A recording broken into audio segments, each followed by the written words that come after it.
Ashram class. My name is Mohammed Awais. I am going to present a topic that is wheat flour analysis. जो wheat flour analysis का जो first part है वो मेरे साथ जो प्रेजेंटर था उसने प्रेजेंट कर दिया है.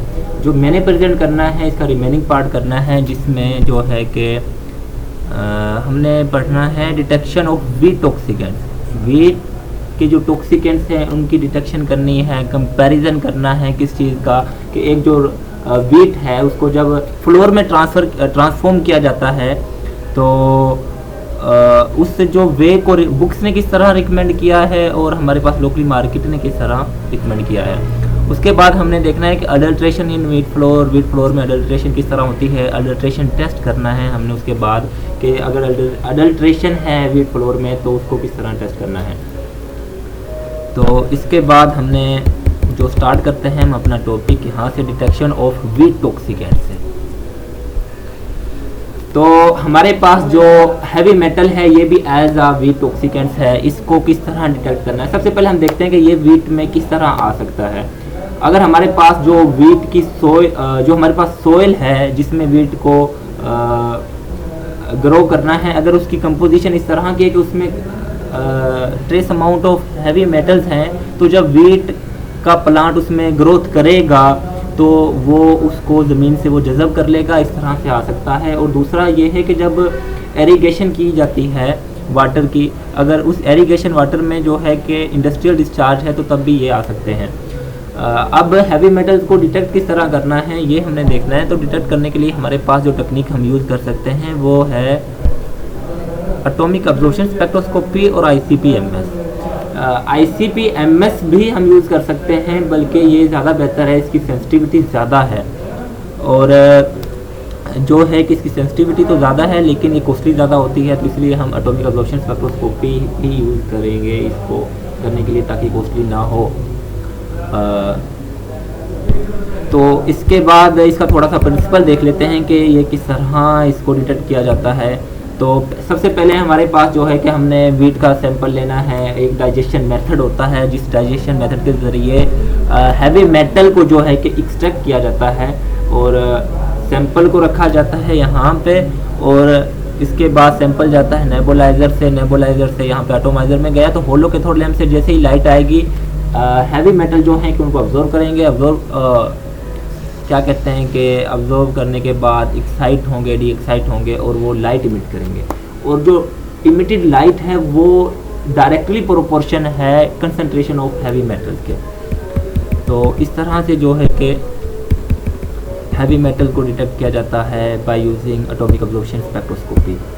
उसके बाद हमारे पास पेस्टिसाइड रेजिड्यू है जो कि एज आ टॉक्सिकेंट्स यूज़ होता है वीट में. मतलब कि pesticide residue as a toxicants है वीट का.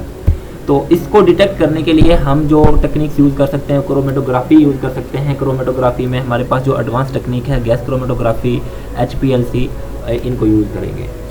तो इसके बाद हमारे पास जो थर्ड नंबर पे टॉक्सिकेंट्स है वीट का वो है माइकोटॉक्सिन. माइकोटॉक्सिन आप देखें यहाँ पे पिक्चर में, ये देखें ये ऐसा होता है कि जो फंजाई की वजह से प्रोड्यूस होता है और काफ़ी ज़्यादा हार्मफुल होता है ये भी हेल्थ के लिए. और इसको डिटेक्ट किस तरह करेंगे. डिटेक्ट करने के लिए हमारे पास HPLC टेक्निक है, गैस क्रोमेटोग्राफी है. लेकिन गैस क्रोमेटोग्राफी हम तब यूज़ करेंगे जब हमारे पास माइकोटॉक्सिन वोलेटाइल फॉर्म में हो. और जो है कि इस तरह से हम जो है कि जो वीट के टॉक्सिकेंट्स हैं उनको डिटेक्ट कर सकते हैं. इसके बाद नेक्स्ट जो हमने देखना है कंपैरिजन करना है हमने किस चीज़ का कि जो वीट से फ्लोर बनाना है वो बुक्स में किस तरह बताया है और लोकल मार्केट में किस तरह से हो रहा है. तो सबसे पहले जो wheat floor grinding and refining process recommended by books, तो सबसे पहले जो है कि आपने रा वीट को लेके आना है और रा वीट में सबसे पहले कोशिश करनी है कि जो टॉक्सिकेंट्स हैं वो मिनिमम हो और फिर उनकी जो है कि क्लीनिंग करनी है. तो क्लीनिंग में जो है कि अगर वीट है, वीट ग्रेन्स में मौजूद अगर कोई इम्प्योरिटीज़ हैं जैसे कि डर्ट है, स्टोन्स है, अदर फॉरेन मैटर्स है, उनको रिमूव करना है. और रिमूव करने के बाद उस वीट की कंडीशनिंग करनी है। कंडीशनिंग में आप वॉशिंग भी कर सकते हैं। वॉश करने से वीट को ये होगा कि उसमें जो डस्ट है, डर्ट है, वो रिमूव हो जाएगी और जो उसका जो है कि ऑप्टिमल मॉइस्चर कंटेंट भी उसमें आ जाएगा। उसके बाद जो है कि वीट की जो है कि ग्राइंडिंग करनी है। ग्राइंडिंग में जो है कि जो वीट है वो एक ग्राउंड पार्टिकल में चेंज हो जाएगा। तो ग्राउंड पार्टिकल में चेंज होने के बाद जो वीट है वो सिफ्टिंग जो है उसमें जो है कि ट्रांसफॉर्म किया जाता है, जहाँ पे सेपरेट होता है डिफरेंट साइज ऑफ पार्टिकल्स की बेस पे। यहाँ पे जो ग्राउंड वीट है ना वो सेपरेट होना शुरू हो जाएगी डिफरेंट साइज ऑफ पार्टिकल पे। मिसाल के तौर पे उसमें डिफरेंट पार्टिकल निकलेंगे, सूजी निकलेगी, फाइन निकलेगा, मैदा निकलेगा, ब्रेन जिसको चोकर बोलते हैं वो निकलेगा। और उसके बाद जो है कि इन ये जो सेपरेट हुए हैं पार्टिकल्स, इनकी पैकिंग की जाएगी। पैकिंग करने के बाद इनको कंटेनर में डिस्ट्रीब्यूट किया जाएगा सेलिंग के लिए। और यहाँ पे एक बड़ी जो चीज़ है वो देखनी है कि बुक्स में जो है कि इसको बड़े वैसे बताया गया है कि क्लीनिंग करनी है। क्लीनिंग के बाद जो है कि ये प्रोसीजर करना है, लेबलिंग करनी है, जो भी न्यूट्रिशनल वैल्यूज़ हैं इसमें वही लिखनी है। लेकिन लोकली मार्केट में ऐसा नहीं होता। लोकली मार्केट में अब हम देखें तो लोकली मार्केटिंग में जो ग्राइंडिंग और रिफाइनिंग प्रोसेस है लोकली मार्केट में सबसे पहले तो हम देखें कि वो क्लीनिंग आती है वीट की। और सबसे पहले तो इसमें अगर हम मज़ीद देखें तो वो इस चीज़ का ख्याल नहीं करते कि वीट में कोई टॉक्सिकेंट्स हैं, जिस तरह पेस्टिसाइड के टॉक्सिकेंट्स हैं और हैवी मेटल्स के, इन चीज़ों को तो वो माइंड में लेके ही नहीं आते। लेकिन दूसरी बात जो है फिर वो क्लीनिंग भी इतनी ज़्यादा नहीं करते, जिसमें इसकी वजह ये भी हो सकती है कि अब यहाँ पे लिखा हुआ है कि हम थर्ड वर्ल्ड कंट्रीज़ हैं, लोकली मार्केट में जो है कि हमारे पास क्लीनिंग इक्विपमेंट्स नहीं हो सकते, क्योंकि ये जो क्लीनिंग इक्विपमेंट्स हैं ये कॉस्टली होते हैं, बाहर से इंपोर्ट करने पड़ते हैं। तो इस वजह ये भी वजह हो सकती है कि जो है कि लोकली मार्केट में इन इक्विपमेंट्स की अवेलेबिलिटी है, जिसकी वजह से हम इनको यूज़ नहीं कर रहे, जैसा कि डिस्टोनर वगैरह है। तो लोकली मार्केट में अगर जो फ्लोर मिल हैं उनके पास जो इक्विपमेंट हैं क्लीनिंग के, वो जो उनके पास हैं एक ट्रेडिशनल इक्विपमेंट्स हैं वो उनको ही यूज़ करते हैं। ठीक है, तो उसके बाद जो है कि अगर हम नेक्स्ट देखें तो लोकली मार्केट में जो सबसे बड़ी प्रॉब्लम वो मिलावट की है, अडल्ट्रेशन की है। वो जो है कि जैसे ही शिफ्टिंग के बाद वो जो फ्लोर है उसको सेपरेट कर लेते हैं, उसमें फिर वो अडल्ट्रेशन करना शुरू कर देते हैं।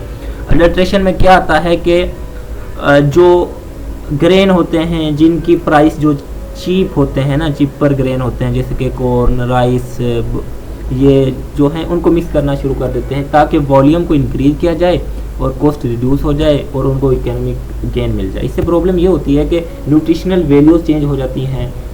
और मज़ीद अगर हम देखें तो कंटामिनेशन विद फॉरेन मैटर, ये भी अडल्ट्रेशन की एक फॉर्म है कि वो उसकी सफाई वगैरह तो करते नहीं है, डर्ट हो जाती है, उसमें स्टून्स आ जाते हैं और अदर कंटामिनेशन आ जाती है उसमें। तो इसके बाद प्रेजेंस ऑफ माइकोटॉक्सिन्स अगर किसी वीट में है तो वो उसको भी उसमें जो बिल्कुल ठीक वीट है उसमें मिक्स करके उसका जो है कि वो फ्लोर बना देते हैं। तो ये भी एक अडल्ट्रेशन की एक फॉर्म है। उसके बाद addition of chemical substances, wheat में जो है कि वीट फ्लोर में जो है कि उसकी ब्लीचिंग की जाती है ताकि उसकी जो इम्प्रूव किया जा सके उसकी अपीयरेंस को। तो ये भी अडल्ट्रेशन की फॉर्म में है, जिसकी वजह से जो है कि हेल्थ को बहुत हार्मफुल होता है। उसके बाद मिसलेबलिंग और मिस प्रेजेंटेशन जो है कि मार्केट में काफ़ी ज़्यादा होती है लोकल मार्केट में। तो इसके बाद जो है कि ये तो थे अडल्ट्रेशन इन वीट इन लोकल मार्केट। एक्सेसिव ब्रेन है, अगर एक्सेसिव ब्रेन है वीट फ्लोर में तो उसका जो है कि टेस्ट किस तरह करना है, ये हमने अडल्ट्रेशन एक टेस्ट देखना है। ये देखें हमारे पास दो गिलास हैं, दोनों में हमने लिया हुआ है वाटर। तो एक में हमारे पास प्योर वीट फ्लोर को डालेंगे तो उसमें डिज़ोल्व हो जाएगा कम्प्लीटली अच्छे से, लेकिन दूसरे में जो है कि एक्सेसिव ब्रेन अगर उसमें चोकर है दूसरे वीट फ्लोर में, तो जब उसमें हम उसको डिज़ोल्व करने की कोशिश करेंगे तो जो चोकर है वो ऊपर लेयर बना लेगा। तो ये इस तरह से हम जो है कि अडल्ट्रेशन को देख सकते हैं जो कि लोकली मार्केट में होती है। तो ये जो है, हमने अडल्ट्रेशन इन वीट देख ली, अडल्ट टेस्ट देख ली, अडल्ट्रेशन इन वीट देख ली। और that was all about me. Thanks for watching. अल्लाह हाफिज़।